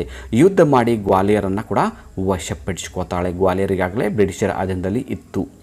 ಸೊ ನಂತರ ನಡೆದ ಹೋರಾಟದಲ್ಲಿ ಶೌರ್ಯದಿಂದ ಹೋರಾಡಿ ರಾಣಿಯು ಅಸುನೀಗಿದಳು. ಸೊ ಈ ಹೋರಾಟದಲ್ಲಿ ಕೊನೆಗೆ ಝಾನ್ಸಿ ರಾಣಿ ಲಕ್ಷ್ಮೀಬಾಯಿ ಅಸುನೀಗ್ತಾಳೆ, ತೀರ್ಕೋತಾರೆ. ಸೊ ಇಂದಿಗೂ ರಾಣಿಯ ಸ್ವಾತಂತ್ರ್ಯ ಸಂಗ್ರಾಮ ಇತಿಹಾಸದಲ್ಲಿ ಹೆಮ್ಮೆಯ ಸ್ಥಾನವನ್ನು ಹೊಂದಿದ್ದಾಳೆ. ಸೊ ಇಲ್ಲಿ ನಾವು ನೋಡ್ತೀವಿ, 1857 ಒಂದು ಸ್ವಾತಂತ್ರ್ಯ ಸಂಗ್ರಾಮದ ಬಗ್ಗೆ ವಿಷಯ ಬಂದಾಗ ರಾಣಿ ಲಕ್ಷ್ಮೀಬಾಯಿಯ ಒಂದು ಪಾತ್ರ ಕೂಡ ತುಂಬಾ ಪ್ರಮುಖವಾಗಿತ್ತು ಅಂತ ನಾವಿಲ್ಲಿ ನೋಡ್ತೀವಿ. ಸೊ ಇಲ್ಲಿವರೆಗೆ ಒಂದು 1857 ಒಂದು ಸ್ವಾತಂತ್ರ್ಯ ಸಂಗ್ರಾಮ ಹೇಗಾಯಿತು, ಇಲ್ಲಿ ಎಲ್ಲಿವರೆಗೆ ಹರಡಿತು ಅಂತ ನೋಡ್ತೀವಿ.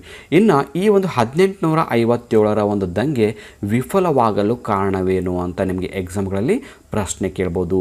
ಸೊ ಇದ್ರ ಬಗ್ಗೆ ಈಗ ನಾವೀಗ ಡಿಸ್ಕಸ್ ಮಾಡೋಣ, ಹೌದಾ. ಸೊ ಈ 1857 ದಂಗೆ ಯಶಸ್ವಿ ಆಗಲಿಲ್ಲ. ಒಂದು ವೇಳೆ 1857 ಪ್ರಥಮ ಸ್ವಾತಂತ್ರ್ಯ ಸಂಗ್ರಾಮ ಯಶಸ್ವಿ ಆದರೆ ನಮಗೆ 1857 ಸ್ವಾತಂತ್ರ್ಯವನ್ನು ಸಿಗ್ತಿತ್ತು. ಬಟ್ ಹಾಗಾಗಲಿಲ್ಲ, ದಂಗೆ ವಿಫಲ ಆಯಿತು. ಸೊ ಯಾಕೆ ವಿಫಲ ಆಯಿತು ಅಂತಕ್ಕಂಥ ಒಂದು ವಿಷಯಗಳನ್ನ ನೋಡೋಣ. ಎಕ್ಸಾಮ್ ದೃಷ್ಟಿಯಿಂದ ಇದು ತುಂಬಾ ಎಕ್ಸ್ಪೆಕ್ಟೆಡ್ ಒಂದು ಭಾಗ ಅಂತಲೇ ಹೇಳ್ಬೋದು. ಸೊ ಮೊದಲನೇ ಒಂದು ಪಾಯಿಂಟನ್ನು ನೋಡಿದಾಗ ಭಾರತವನ್ನು ವ್ಯಾಪಿಸಿದ ದಂಗೆ ಆಗಿರಲಿಲ್ಲ. ಅಂದರೆ ಈ 1857 ಸ್ವಾತಂತ್ರ್ಯ ಸಂಗ್ರಾಮ ಇಡೀ ಭಾರತದಾದ್ಯಂತ ಏಕಕಾಲಕ್ಕೆ ಪ್ರಾರಂಭ ಆಗಲಿಲ್ಲ. ಹೀಗಾಗಿ ಬ್ರಿಟಿಷರಿಗೆ ಆ ಒಂದು ದಂಗೆಯನ್ನು ಹತ್ತಿಕ್ಕಲು ಸಾಧ್ಯ ಆಯಿತು. ಇದು ಕೂಡ ಒಂದು ದಂಗೆ ವಿಫಲತೆಗೆ ಕಾರಣ ಅಂತ ಹೇಳ್ಬೋದು. ಇನ್ನು ಎರಡನೇ ರೀಸನ್ ಎಂದರೆ ಸ್ವಹಿತಾಸಕ್ತಿ ಹಾಗೂ ಹಕ್ಕುಗಳಾಗಿ ನಡೆದಿತ್ತು. ಅಂದರೆ ಕೆಲವೊಂದು ಪ್ರಾಂತ್ಯಗಳಲ್ಲಿ, ಸಂಸ್ಥಾನಗಳಲ್ಲಿ ರಾಜರು ತಮ್ಮ ವೈಯಕ್ತಿಕ ಒಂದು ಹಿತಾಸಕ್ತಿಗಾಗಿ ಕೂಡ ಹೋರಾಟವನ್ನು ಮಾಡಿದರು. ಹೀಗಾಗಿ ಕೂಡ ದಂಗೆ ವಿಫಲವಾಗಲು ಕಾರಣ ಇತ್ತು. ಇನ್ನು ಮೂರನೇದು ಯೋಜಿತ ದಂಗೆ ಆಗಿರಲಿಲ್ಲ. ಅಂದರೆ ಇದೊಂದು ಪ್ರೀ ಪ್ಲ್ಯಾನ್ ಆದಂಥ ಒಂದು ದಂಗೆ ಆಗಿರಲಿಲ್ಲ. ಪ್ರೀ ಪ್ಲ್ಯಾನ್ ಮಾಡಿಕೊಂಡು ಒಂದು ವೇಳೆ ದಂಗೆ ಆದರೆ ಯಶಸ್ವಿ ಆಗ್ತಿತ್ತೇನೋ, ಬಟ್ ಈ ದಂಗೆಗೆ ಯಾವುದೇ ಪೂರ್ವ ಯೋಜಿತ ಪ್ಲ್ಯಾನಿಂಗ್ ಇರಲಿಲ್ಲ. ಹೀಗಾಗಿ ಕೂಡ ಇದು ಯಶಸ್ವಿ ಆಗಲಿಲ್ಲ. ಇನ್ನು ಸೈನಿಕರಲ್ಲಿ ಒಗ್ಗಟ್ಟು ಇರಲಿಲ್ಲ. ಸೊ ಬೇರೆ ಬೇರೆ ಪ್ರಾಂತ್ಯದಲ್ಲಿರ್ತಕ್ಕಂಥ ಬೇರೆ ಬೇರೆ ಸೈನಿಕರಿಗೆ ಅಲ್ಲಿ ತಮ್ಮ ಪ್ರಾಂತ್ಯದ ಅಭಿಮಾನ, ಪ್ರೀತಿ ಇತ್ತೆ ಹೊರತು ಇಡೀ ಭಾರತ ಒಂದು ಅಂತಕ್ಕಂಥ ಒಂದು ಒಗ್ಗಟ್ಟು ಇರಲಿಲ್ಲ. ಇನ್ನು ಐದನೇ ರೀಸನ್, ಸೂಕ್ತ ಮಾರ್ಗದರ್ಶನದ ಒಂದು ಕೊರತೆ ಇತ್ತು. ಈ ಒಂದು ಹೋರಾಟದ ಒಂದು ಮುಂಚೂಣಿ ಇರ್ತಕ್ಕಂಥ ನಾಯಕರಲ್ಲಿ ಒಂದು ದೂರದೃಷ್ಟಿಯ ಕೊರತೆ ಇತ್ತು ಮತ್ತು ಮಾರ್ಗದರ್ಶನದ ಒಂದು ಕೊರತೆ ಕೂಡ ಇಲ್ಲಿ ಪ್ರಮುಖವಾದ ಕಾರಣ ಅಂತ ಹೇಳ್ಬೋದು. ಇನ್ನು ಸಂಘಟನೆಯ ಕೊರತೆ, ಇಲ್ಲಿ ಪ್ರಮುಖವಾದ ಒಂದು ಸಂಘಟನೆ ಅಂತಕ್ಕಂಥದ್ದು ಇರಲಿಲ್ಲ. ಒಂದು ಸಂಘಟನೆಯ ಅಧೀನದಲ್ಲಿ ಒಂದು ನಾಯಕತ್ವದ ಅಡಿಯಲ್ಲಿ ನಡೆದಿದ್ದರೆ ಇದು ಯಶಸ್ವಿ ಆಗ್ತಿತ್ತು. ಬಟ್ ಇಲ್ಲಿ ನಾಯಕತ್ವದ ಕೊರತೆ ಕೂಡ ಇತ್ತು. ಈಗಾಗಲೇ ನಾನಾ ಸಾಹೇಬ್ ಕೂಡ ನೀವೆಲ್ಲ ನೋಡಿದ್ವಿ, 2ನೇ ಬಹದ್ದೂರ್ ಶಾ ನಾಯಕನಾಗಿದ್ದರೂ ಕೂಡ ಆತ ತುಂಬ ವಯಸ್ಸಾದಂಥ ವ್ಯಕ್ತಿಯಾಗಿದ್ದನು, ಹೌದಲ್ವಾ. ಸೊ ನೆಕ್ಸ್ಟ್ ನೋಡೋಣ ಒಂದು 8ನೇ ಪಾಯಿಂಟ್, ಹೋರಾಟಗಾರರಿಗೆ ನಿಶ್ಚಿತವಾದ ಒಂದು ಗುರಿ ಇರಲಿಲ್ಲ. ಈ ಒಂದು 1857 ಒಂದು ಸ್ವಾತಂತ್ರ್ಯ ಸಂಗ್ರಾಮದಲ್ಲಿ ಭಾಗವಹಿಸಿದಂಥ ಹೋರಾಟಗಾರರಿಗೆ ತಾವು ಯಾವ ಒಂದು ಉದ್ದೇಶಕ್ಕಾಗಿ ಹೋರಾಟ ಮಾಡ್ತಿದ್ವಿ ಅಂತಕ್ಕಂಥ ಒಂದು ನಿರ್ದಿಷ್ಟವಾದ ಗುರಿ ಇರಲಿಲ್ಲ. ಆಯಾ ಪ್ರಾಂತ್ಯಕ್ಕೆ ತಕ್ಕಂತೆ ಗುರಿಗಳು ಬೇರೆ ಬೇರೆ ಇದ್ದವು. ಇನ್ನು 10ನೇ ಪಾಯಿಂಟ್ ಏನಂದರೆ, ಕೆಲವು ಸಿಪಾಯಿಗಳು ಮಾಡಿದ ಲೂಟಿ, ದರೋಡೆಗಳಿಂದಾಗಿ ಅಂತ ಜನರ ಒಂದು ವಿಶ್ವಾಸ ಕೂಡ ಕಳ್ಕೊತಾರೆ. ಕೆಲವು ಸೈನಿಕರು ಏನು ಮಾಡ್ತಾರೆ, ಕೆಲವು ಸ್ವಾರ್ಥವಾದ ಸೈನಿಕರು ಅವರು ಈ ಭಾರತಕ್ಕಂಥ ಜನರನ್ನು ಲೂಟಿ ಮಾಡೋದು, ದರೋಡೆ ಮಾಡೋದು ಕೂಡ ಮಾಡ್ತಾರೆ. ಇದು ಕೂಡ ಒಂದು ಈ ಒಂದು ಹೋರಾಟದ ಒಂದು ವಿಫಲತೆಗೆ ಕಾರಣಗಳು ಅಂತ ಹೇಳ್ಬೋದು. ಸೊ ನೆಕ್ಸ್ಟ್ ನೋಡೋಣ ದಂಗೆಯ ಪರಿಣಾಮಗಳು. ಸೊ 1857 ದಂಗೆದಿಂದ ಏನು ಒಂದು ಪರಿಣಾಮವನ್ನು ಬೀರ್ತು ಅಂತಕ್ಕಂಥದ್ದು. ಸೊ ಈ ಭಾಗ ಒಂದು ಪರೀಕ್ಷಾ ದೃಷ್ಟಿಯಿಂದ ತುಂಬಾ ಇಂಪಾರ್ಟೆಂಟ್ ಆಗಿದೆ. ಸೊ 3 ಅಂಕದ ಪ್ರಶ್ನೆಯಾಗಿ ನಿಮಗೆ ಕೇಳ್ಬೋದು. ಏನಂತ ಕೇಳ್ಬೋದು, 1857 ದಂಗೆಯ ಪರಿಣಾಮಗಳು ಏನು ಅಥವಾ ಭಾರತದ ಒಂದು ಮೇಲೆ ಆದಂಥ ಪರಿಣಾಮಗಳೇನು ಅಂತ ಕೇಳ್ಬೋದು. ಸೊ ಇಲ್ಲಿ ಈ ಒಂದು ವಿಷಯವನ್ನು ನಾವು ಬರಿಬೋದು. ಈಸ್ಟ್ ಇಂಡಿಯಾ ಕಂಪನಿಯು ಆಡಳಿತ ಕೊನೆಗೊಂಡು ಬ್ರಿಟನ್ ಸಾಮ್ರಾಜ್ಞಿಗೆ ಆಡಳಿತ ವರ್ಗಾವಣೆಗೊಂಡಿತ್ತು. ಅಂದರೆ ಇಲ್ಲಿವರೆಗೆ ಭಾರತದ ಒಂದು ಬ್ರಿಟಿಷರ ಆಡಳಿತವನ್ನು ಯಾರು ನೋಡ್ಕೋತದೆ ಅಂದರೆ ಈಸ್ಟ್ ಇಂಡಿಯಾ ಕಂಪನಿ ನೋಡ್ಕೋತಾ ಇತ್ತು.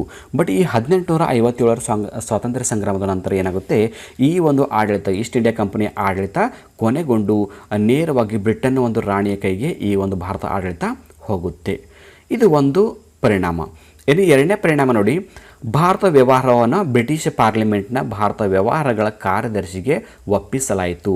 ಅಂದರೆ ಭಾರತದ ಒಂದು ವ್ಯವಹಾರವನ್ನು ಬ್ರಿಟಿಷ್ ಪಾರ್ಲಿಮೆಂಟ್ನಲ್ಲಿರ್ತಕ್ಕಂಥ ಭಾರತದ ಒಂದು ಕಾರ್ಯದರ್ಶಿ ಸೆಕ್ರೆಟರಿ ಅವರು ಈ ಒಂದು ವ್ಯವಹಾರವನ್ನು ಒಪ್ಪಿಸಲಾಯಿತು. ಆಮೇಲೆ 1857ರಲ್ಲಿ ಬ್ರಿಟನ್ ರಾಣಿಯು ಒಂದು ಘೋಷಣೆ ಹೊರಡಿಸ್ತಾಳೆ. ಸೊ ಅದು ಕೂಡ ಒಂದು ಕಾರಣ ಅಂತ ನಾವಿಲ್ಲಿ ಹೇಳ್ಬೋದು, ಒಂದು ಪರಿಣಾಮ ಅಂತ ಹೇಳ್ಬೋದು, ದಂಗೆಯ ಪರಿಣಾಮ. ಇನ್ನು ಕಂಪನಿಯು ದೇಶೀಯ ರಾಜರೊಂದಿಗೆ ಮಾಡಿಕೊಂಡಿದ್ದ ಒಪ್ಪಂದಗಳನ್ನು ಅಂಗೀಕರಿಸಲಾಯಿತು. ಅಂದರೆ ಈಸ್ಟ್ ಇಂಡಿಯಾ ಕಂಪನಿ ಏನೋ ಒಂದು ಒಪ್ಪಂದವನ್ನು ಮಾಡ್ಕೋತಾರೆ ರಾಜರ ಜೊತೆಗೆ, ಅದನ್ನು ಕೂಡ ಅವರು ಒಪ್ಕೋತಾರೆ. ಇನ್ನು ಪ್ರಾದೇಶಿಕ ವಿಸ್ತರಣೆ ಆಳ್ವಿಕೆಯನ್ನು ಕೈ ಬಿಡ್ತಾರೆ, ಅಪೇಕ್ಷೆನ. ಅಂದರೆ ಬ್ರಿಟಿಷರು ಒಂದು ಆಡಳಿತ ಅಥವಾ ತಮ್ಮ ಸಾಮ್ರಾಜ್ಯದ ವಿಸ್ತರಣೆ ಒಂದು ನೀತಿಯನ್ನು ಏನು ಒಂದು ಅನ್ವಯ ಮಾಡಿಕೊಂಡಿದ್ರು. ಸೊ ಆ ಒಂದು ವಿಸ್ತರಣೆಯನ್ನು ಮಾಡುವುದಿಲ್ಲ ಅಂತವರು ಆ ಒಂದು ವಿಸ್ತರಣೆ ಒಂದು ಆಡಳಿತವನ್ನು ಕೈ ಬಿಟ್ಟರು. ಇನ್ನು ಭಾರತೀಯರಿಗೆ ಸುಭದ್ರ ಸರ್ಕಾರವನ್ನು ನೀಡುವುದು. ನೋಡಿ ಇನ್ನೊಂದು ಏನಂದರೆ ಈ 1857ರ ಒಂದು ಸ್ವಾತಂತ್ರ್ಯ ಸಂಗ್ರಾಮದ ಪ್ರಮುಖವಾದ ಒಂದು ಪರಿಣಾಮ ಏನಂದರೆ ಭಾರತೀಯರಿಗೆ ಸುಭದ್ರ ಸರ್ಕಾರವನ್ನು ನೀಡೋದು. ಅಂದರೆ ಭಾರತೀಯರು ತಮ್ಮದೇ ಆದಂಥ ಒಂದು ಆಡಳಿತವನ್ನು ನಿರ್ವಹಿಸುವ ಸಲುವಾಗಿ ತಮ್ಮದೇ ಆದ ಒಂದು ಸರ್ಕಾರ ನಡೆಸ್ತಕ್ಕಂಥ ಒಂದು ಪ್ರಯತ್ನಕ್ಕೆ ಬ್ರಿಟನ್ ರಾಣಿ ಕೂಡ ಒಪ್ಪಿಗೆಯನ್ನು ಸೂಚಿಸ್ತಾಳೆ. ಇದು ಪ್ರಮುಖವಾದ ಒಂದು ಪರಿಣಾಮ ಅಂತಲೇ ಹೇಳ್ಬೋದು. ಇನ್ನು ಕಾನೂನಿನ ಮುಂದೆ ಸಮಾನತೆ. ಅಂದರೆ ನಂತರದ ಈ ಒಂದು ದಂಗೆ ನಂತರ ಏನಾಗುತ್ತೆ ಅಂದರೆ ಬ್ರಿಟಿಷ್ ಒಂದು ಸೈನಿಕರಿಗೆ ಮತ್ತು ಭಾರತೀಯರಿಗೆ ಇರ್ತಕ್ಕಂಥ ಒಂದು ಒಂದು ನ್ಯಾಯದಲ್ಲಿ ಏನೋ ಒಂದು ಅಸಮಾನತೆ ಇತ್ತು. ಎಲ್ಲರನ್ನು ಕೂಡ ಸಮಾನವಾಗಿ ಕಾಣ್ತಕ್ಕಂಥ ಒಂದು ನಿಯಮಗಳು ಜಾರಿಗೆ ಬಂದು, ಇನ್ನು ಧಾರ್ಮಿಕ ಸಹಿಷ್ಣುತೆಗೆ ಭಾರತೀಯರ ಧಾರ್ಮಿಕ ವಿಷಯಗಳಿಗೆ ಹಸ್ತಕ್ಷೇಪ ಮಾಡುವಂತಿಲ್ಲ. ಅಂದರೆ ಬ್ರಿಟಿಷರು ನಮ್ಮ ಭಾರತದ ಒಂದು ಧರ್ಮದ ಆಚರಣೆಗಳಾಗಿರ್ಬೋದು, ಪದ್ಧತಿಗಳಾಗಿರ್ಬೋದು, ಅವನ್ನ ದ್ವೇಷಿಸ್ತಾ ಇದ್ದರು, ಅವುಗಳನ್ನು ನಿಷೇಧ ಮಾಡ್ತಿದ್ರು. ಬಟ್ ಈಗ ಯಾವುದೇ ಕಾರಣಕ್ಕೂ ಬ್ರಿಟಿಷರು ಭಾರತ ಒಂದು ಧಾರ್ಮಿಕ ಸಹಿಷ್ಣುತೆಗೆ, ಒಂದು ರಾಜಕೀಯ ಹಿತಾಸಕ್ತಿಯಲ್ಲಿ ನಾವು ಕೈ ಹಾಕೋದಿಲ್ಲ ಅಂತಕ್ಕಂಥ ಒಂದು ನಿರ್ಧಾರವನ್ನು ಕೂಡ ಕೈಗೊಂಡರು. ಇನ್ನು ಭಾರತೀಯರ ಪ್ರೀತಿ, ಬೆಂಬಲ, ವಿಶ್ವಾಸವಿಲ್ಲದಿದ್ದರೆ ನಾವು ಶಾಂತಿಯಿಂದ ಆಳ್ವಿಕೆ ಮಾಡಲು ಸಾಧ್ಯವಿಲ್ಲವೆಂದು ಬ್ರಿಟಿಷರು ಅರಿತರು. ಇಲ್ಲಿವರೆಗೆ ಬ್ರಿಟಿಷರು ಏನು ಅಂದ್ಕೊಂಡಿದ್ದಂದರೆ ತಾವೇ ಪ್ರಬಲರು ಅಂತ ಅಂದ್ಕೊಂಡಿದ್ರು.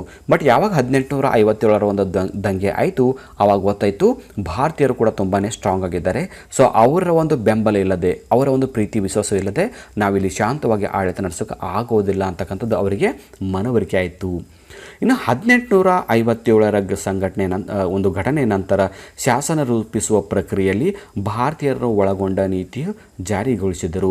ಅಂದರೆ ಭಾರತಕ್ಕೆ ಸ್ವಾತಂತ್ರ್ಯ ಕೊಡ್ತಕ್ಕಂಥ ಒಂದು ಪ್ರಯತ್ನಗಳು ಅಂದಿಂದ ಪ್ರಾರಂಭ ಆಗ್ತದೆ. ಸೊ ಭಾರತಕ್ಕೆ ಒಂದು ಯಾವುದೇ ಒಂದು ಭಾರತಕ್ಕೆ ಸಂಬಂಧಪಟ್ಟಂತೆ ಕಾನೂನುಗಳು, ಶಾಸನ ರಚನೆ ಆಗಬೇಕಂದ್ರೆ ಅಲ್ಲಿ ಭಾರತೀಯರನ್ನು ಕೂಡ ಒಂದು ತೆಗೆದುಕೊಂಡು ಭಾರತೀಯರ ಅಭಿಪ್ರಾಯಗಳಿಗೆ ಮನ್ನಣೆ ಕೊಡ್ತಕ್ಕಂಥ ಒಂದು ಪ್ರಯತ್ನ ಕೂಡ ಮಾಡಿದ್ದರು. ಸೊ ಇದು ಭಾರತೀಯ ಹೋರಾಟಕ್ಕೆ ಹೊಸ ದಿಕ್ಸೂಚಿಯನ್ನು ನೀಡಿತ್ತು. ಸೊ ಇದು ಮುಂದೆ ಒಂದು ಭಾರತ ಒಂದು ಸ್ವಾತಂತ್ರ್ಯ ಸಂಗ್ರಾಮದ ಒಂದು ಮುನ್ನುಡಿ ಆಯಿತು ಅಂತ ನಾವಿಲ್ಲಿ ಹೇಳ್ಬೋದು. ಸೊ 1857ರ ಒಂದು ಸ್ವಾತಂತ್ರ್ಯ ಸಂಗ್ರಾಮದ ಬಗ್ಗೆ ಇಲ್ಲಿವರೆಗೆ ನಾವು ಡೀಟೇಲ್ ಆಗಿ ಕಲ್ತಿದ್ವಿ. ಸೊ ಈ ಪಾಠಕ್ಕೆ ಸಂಬಂಧಪಟ್ಟಂತೆ ನಿಮ್ಗೆ ಏನಾದರೂ ಡೌಟ್ಸ್ ಇದ್ದರೆ ಕಾಮೆಂಟ್ ಬಾಕ್ಸಲ್ಲಿ ಡೌಟ್ಸನ್ನು ಕೂಡ ಕೇಳ್ಬೋದು. ಈಗಾಗಲೇ ಹಿಂದಿನ ಒಂದು ಕ್ಲಾಸಲ್ಲಿ ನಾನು ಭಾರತದ ಒಂದು ಸ್ವಾತಂತ್ರ್ಯ ಹೋರಾಟದ ಬಗ್ಗೆ ಒಂದು ವಿಡಿಯೋ ಕೂಡ ಮಾಡಿದ್ದೀನಿ. ಅದರ ಲಿಂಕನ್ನು ಕೂಡ ಕಾಮೆಂಟ್ ಬಾಕ್ಸಲ್ಲಿ ಕೊಟ್ಟಿರ್ತೀನಿ, ನೋಡ್ಬೋದು. ಸೊ ಈ ಒಂದು ಸಮಾಜ ವಿಜ್ಞಾನ ಪಾಠ ನಿಮಗೆ ಹೇಗೆ ಅನ್ನಿಸ್ತು ಅನ್ನೋದ್ರ ಬಗ್ಗೆ ನಿಮ್ಮ ಸಲಹೆ ಸೂಚನೆಗಳನ್ನು ಕಾಮೆಂಟ್ ರೂಪದಲ್ಲಿ ಕೊಡಿ.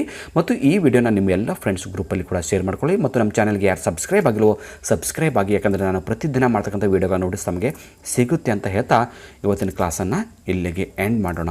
So thank you all for watching the video. If you like the video, subscribe to our channel to get more videos. Thank you all.